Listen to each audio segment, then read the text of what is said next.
Hello friends, welcome to my channel. నా పేరు కళ్యాణ్. ఈరోజు మనం ఎస్ఐ కానిస్టేబుల్ సంబంధించి క్షేత్రగణిత విభాగం నుండి 2 క్వశ్చన్లు మనం ఈరోజు చెప్పబోతున్నాం. ఆ క్వశ్చన్స్ ఏంటో చూద్దాం.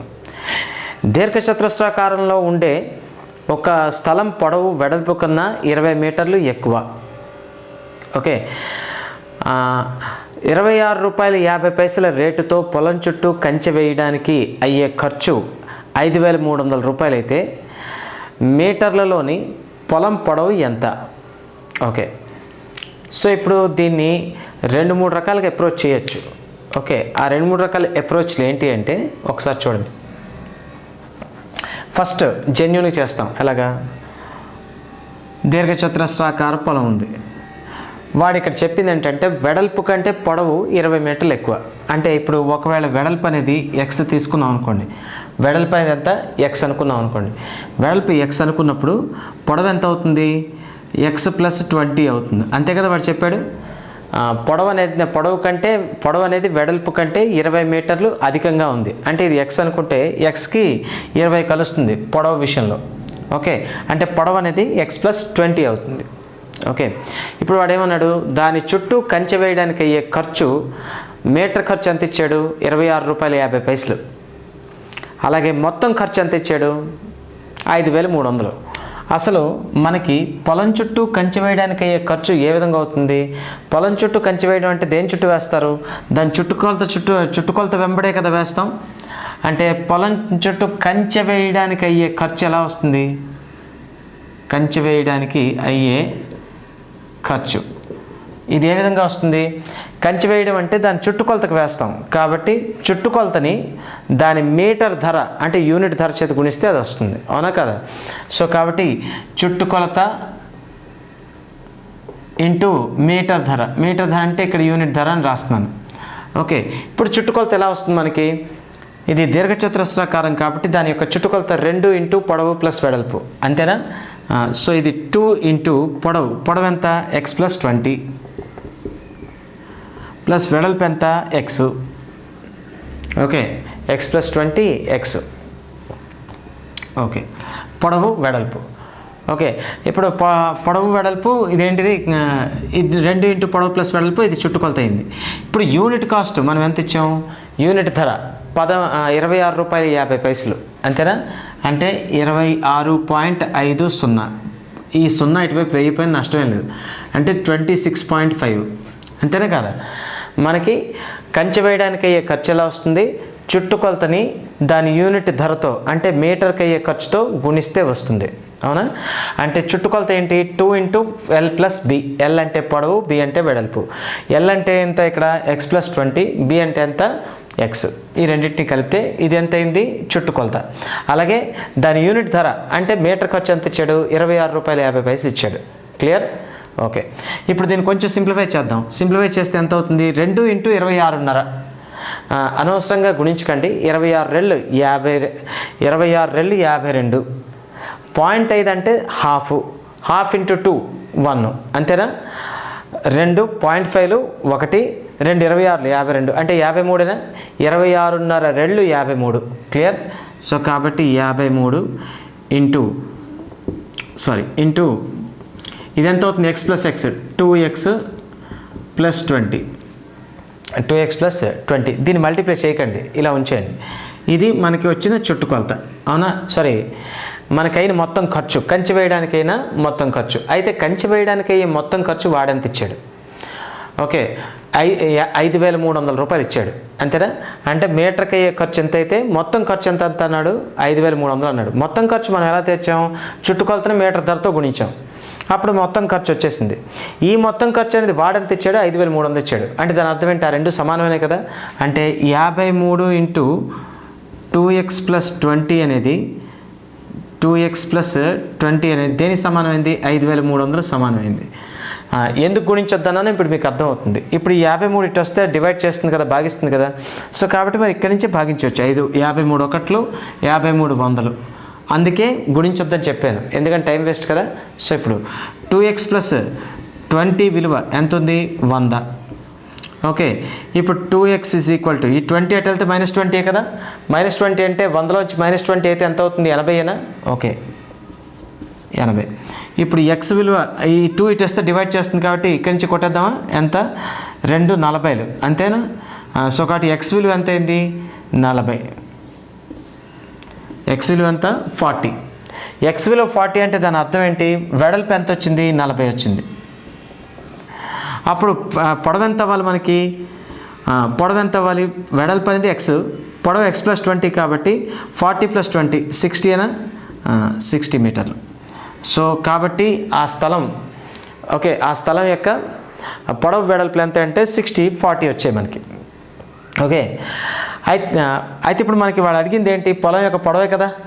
ఓకే, పొలం యొక్క పొడవు ఎన్ని మీటర్లు అయింది? 60 మీటర్లు అయింది. కాబట్టి ఇప్పుడు మనకు ఆన్సర్ ఏంటి అవ్వాలి ఇక్కడ? Option B. ఎందుకు? ఆప్షన్ బిలోనే మనకి 60 ఇచ్చాం కాబట్టి. ఓకే, ఆప్షన్ బి అనేది మన ఆన్సర్ అనమాట. క్లియర్? అయితే ఇదేంటిది? నార్మల్గా లెక్క చేసే పద్ధతి.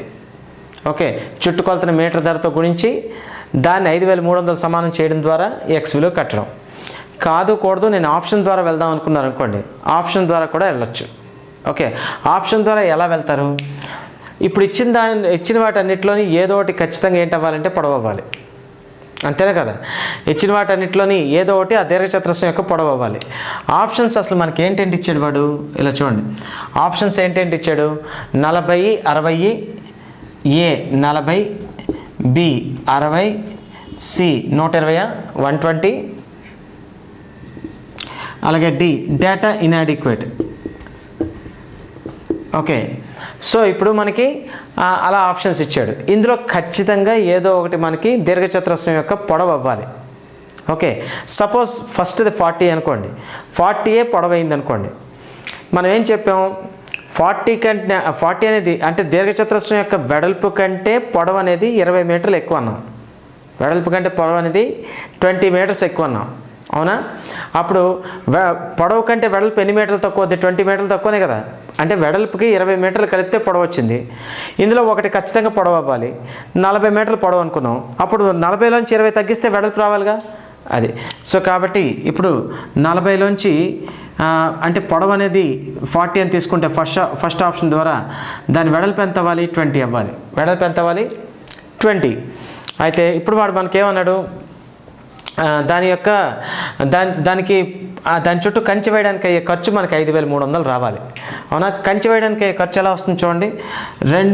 దాని చుట్టుకొలత చేత యూనిట్ ధరని గుణిస్తే సరిపోతుంది కదా. చుట్టుకొలత ఎంత?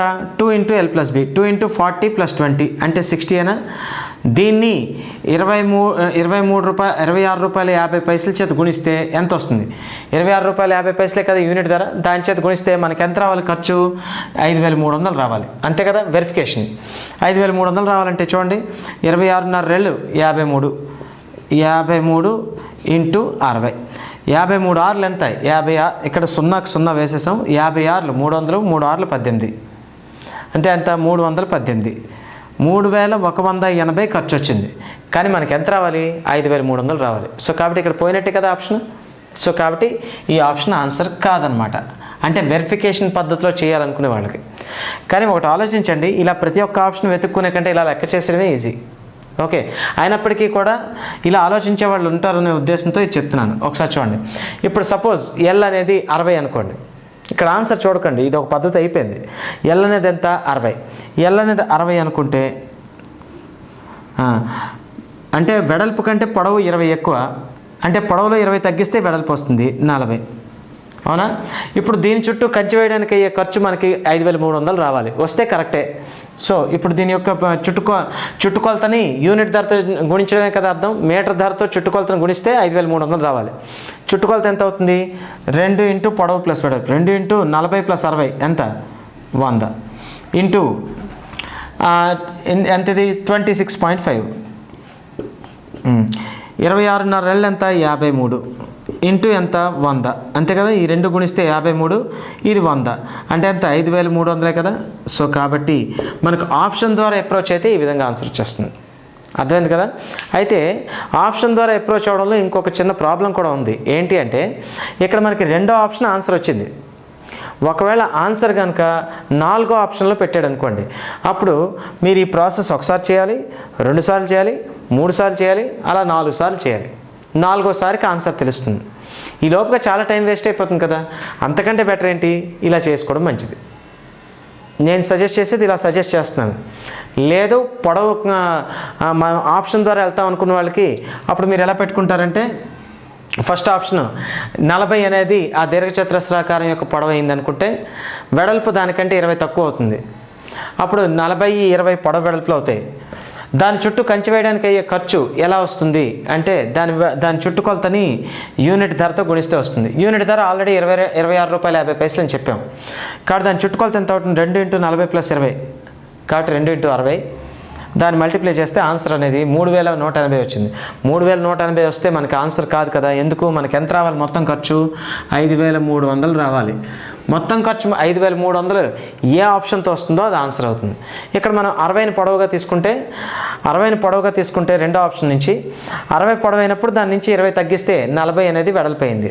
అప్పుడు 60, 40 పొడవు వెడల్పోయినప్పుడు దాని చుట్టుకొలత 2 × 60 + 40, 2 × 60 + 40 అంటే 100, 2 × 100 × 26.5 అంటే యూనిట్ ధర గుణిస్తే మనకి 5300 వచ్చింది. కాబట్టి ఇక్కడ ఆప్షన్ కరెక్ట్ అయింది, ఆన్సర్ అయిపోయింది. Okay, good. రెండో ఆప్షన్కి ఆన్సర్ వచ్చేసింది కాబట్టి వెల్ అండ్ గుడ్. ఒకవేళ రెండో ఆప్షన్కి ఆన్సర్ రాకుండా అదే 4 ఆప్షన్లు ఆన్సర్ పెడితే ఈ ప్రాసెస్ని ఇక్కడ ఒకసారి అలా 4 సార్లు చేయాలి. ఈ లోపల టైం చాలా వేస్ట్ అవుతుంది. అంటే కొన్ని సందర్భాల్లో ఆప్షన్ వెరిఫికేషన్ చేయడం అనేది టైం వేస్ట్. చెప్పాలని చెప్పేది నిజానికి మామూలుగా చేస్తే సరిపోతుంది. అర్థమైంది కదా.